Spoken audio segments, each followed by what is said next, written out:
Hey guys, this is Andrei, a certified translator and a real estate concierge. It's a nice Sunday morning, it's the Minsk world. Some fellas are already building something out there, so life is going on, and this is a weekly release of headlines, whatever happened over here and around here in Belarus, whatever could point you towards the plan of traveling or not traveling to Belarus, or maybe even relocating. We're going to discuss today. The funny dress code today is about flying a drone. My company has just gotten licensed to fly drones officially. Now it's just a company thing. You cannot have a private drone in Belarus. Well, it so happens that I have a company that has a drone, so we just got things into a package and everything got licensed and certified. And well, to fly a drone these days, you have to dress like this and make a few phone calls before and after you fly. So it's like going on the first official date when the whole family knows and you're being over-instructed about the whole thing. That's to put it simply. Let's see what happened lately. People are traveling around. The traditional introduction here about the limitations and other hurdles is about traveling. The western border is still kind of open. Poland is a bit harder to get through. The Lithuanian border is still the best way to go. Bus from Vilnius and to Vilnius. A few hours at the border. Some people are surprised it's quite swift, and some people are stressed about having had more swift experiences, but generally it works. You can still fly in and fly out of Minsk via the available connections. I'll put the operators that sell tickets to foreign card holders down here to Belarus. And you may find your own and comment if you had any successful air purchases to Belarus, to a foreign card, non-Belarusian card. That would be really helpful to others in the comments. So the visa-free thing works. You can roll through the western border. If you are in the eligible countries list, you can fly in and fly out if you are on the eligible countries list. For other matters, if there is a serious project, we're relocating people, we're offering tour services as well. But again, not everyday kind of tour services. So if you have a serious trip in mind, then you can message me and we could think about arranging it. The visa support can be arranged through your country consulate. And also don't forget, there is an electronic visa. There is a dedicated video with a link down below. An interesting thing about the traffic cops. The traffic cops are really not sending you any messages with a link to pay the fine. The official message, I'll try to dig up one of my speed fines out here, is a text message, and it goes to you, it comes to your phone. There is a way for the locals, not the foreigners, to log into the personal cabinet on the website, user cabinet, and see if what kind of violation it was. Otherwise you just get a text message with a long violation number, administrative case number, and basically that's it. The sender is very obvious and there are no links that allow you to push them and go and punch your card details somewhere and pay. You have to copy that violation number into the payment system of your online bank and get it paid. Very convenient. Don't forget that you may have just 5 misdemeanors in a year if you are on temporary residency here in Belarus, and the number 5 will mean you're kicked out, so drive carefully. We'll try to make a video about that with a good American guy who just got himself a shiny Mercedes and has been rolling around a little bit. So if it's interesting, please stay with the channel. It's going to be coming out soon. It seems we're going to have a couple of days of very hot weather. We have the old calendar solstice day, summer solstice, on the night of the 16th of July. And it's going to be about plus 28 centigrade during the daytime, so one may want to be careful about that. Otherwise, the temperature is quite admirable, and weather is quite okay to go through the day if you are just an everyday person and moving around between things during the day, between places. As many of you know, we have just celebrated our Independence Day. My cheers to the Americans who are watching this, because our days go hand in hand, kind of. And the 4th of July working day here migrated to the 12th of July. So next Saturday, this week, the Saturday is going to be a working day. If you are planning to move around here, just consider that in your planning. Some IT news. Some Belarusian startup has attracted 0.6 million euro for an artificial intellect assistant. It's a kind of a business assistant that helps you with your communication and streamlining the business, and including the deals and sales. Hopefully this is going to be a helpful tool. It sounds like it will be, but generally in my experience AI is not doing too well searching for some specific things here in Belarus. Just getting you generic information like flying drones, what's allowed, what's not allowed, what you have to have when you are here on site flying one. That's all very confusing, and even finding a wine and beef restaurant was not really a very successful thing with one of my clients lately. So be careful when you're using one when you're traveling to Belarus or resolving some technical issues over here. Some pensioner from California, a lady who was teaching languages, has retired a while ago, I guess, and sold her house to go in a boat, a cruise boat, some luxury thing, and she's gonna spend a decade there because that's an unlimited deal. Good point, because here teachers, language or not, are not really well paid fellas, and the average pension in Belarus is roughly $300. So I don't really think any local pensioner could do that over here, or at least that could be just counted on one hand, and that's a good move for the lady from California, whose cost on the boat will be much lower than living her normal life in her house back there. Interesting point. So if any Californians are watching, please let me know what you think about this. As a quick addition to that piece of news, the local tax for the pensioners is not charged. Tax for the real estate, while normal people would pay roughly some $20 per year for a property in Minsk. I'm not sure how much they charge for a second property, like a second apartment, but I'm pretty sure it's about the same. That you may want to double check with your tax consultant.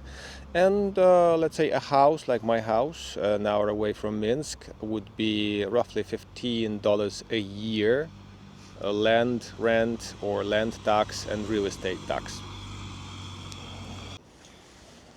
Those traveling to Poland and from Poland or via Poland to Belarus back and forth should be aware of pretty bad backlogs at the border. The line is right like over 1,000 cars and several dozen buses, holiday buses. People are missing their flights and everything.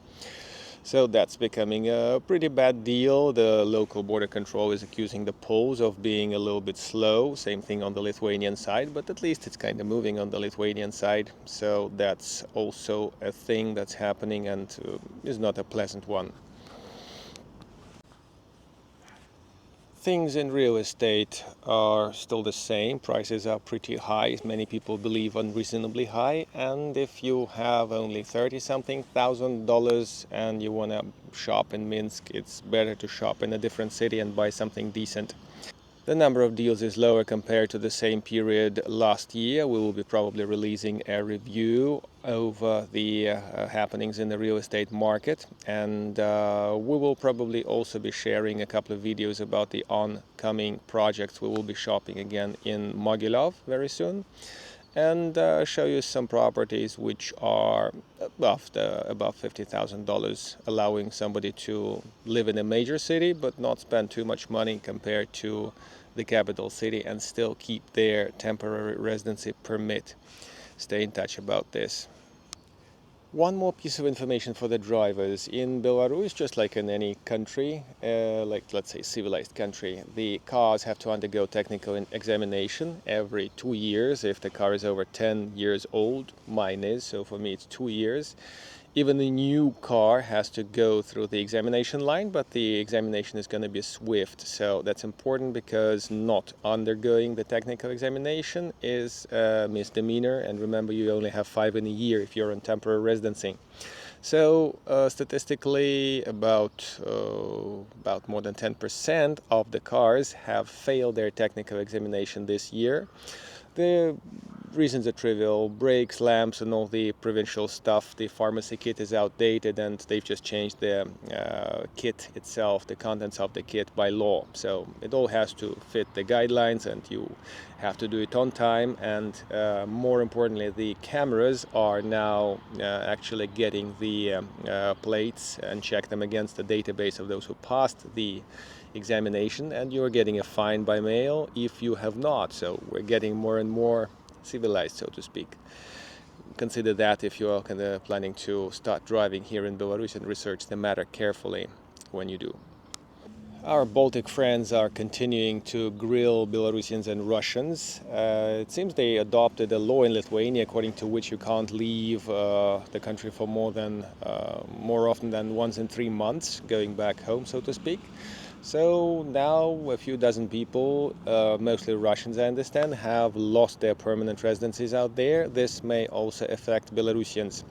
Again, back to our previous point, the Westerners, the Western governments, we may put it that way, are grilling people who are kind of supposed to be more loyal and who are rather enterprising, who settled there for various geopolitical reasons over the last several years.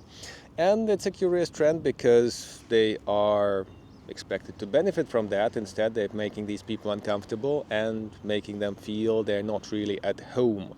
So that's an interesting trend, and some people may come back to Belarus at some point. A little bit of social stuff. Somewhere in the province, a lady complained that the neighbor's computer is producing sounds that are killing her comfort, and she needs a new flat.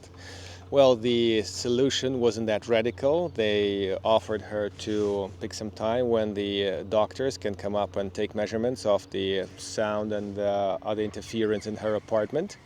And apparently it's just a very dead case. The point that we seem to have discussed earlier, but it's necessary to repeat that, is that it's almost impossible to tackle neighbors who are not producing very explicit, very clear, very illegal noise, like between 7 a.m. and 19 o'clock p.m. The noises are allowed, like construction or music or stuff like that, and in between, at nighttime, all such stuff is forbidden. But sometimes people just, create noises by changing the floor cover and other things, and maybe they were enjoying silence and peace when your kids weren't there, and now you moved with the family and they are not having good time. All such discrete things have to be diplomatically resolved, unless the neighbor is crazy, of course. And this is something that takes some effort, more human and diplomatic communication effort rather than legal thing, because that's all quite long-term, time-consuming, and not necessarily effective here in Belarus. A couple of days ago, someone asked me, where do Belarusians like to spend their holidays? Belarusians like seaside and sunshine, many of them who can afford it, and many of them cannot afford it out of 9 million something that we have.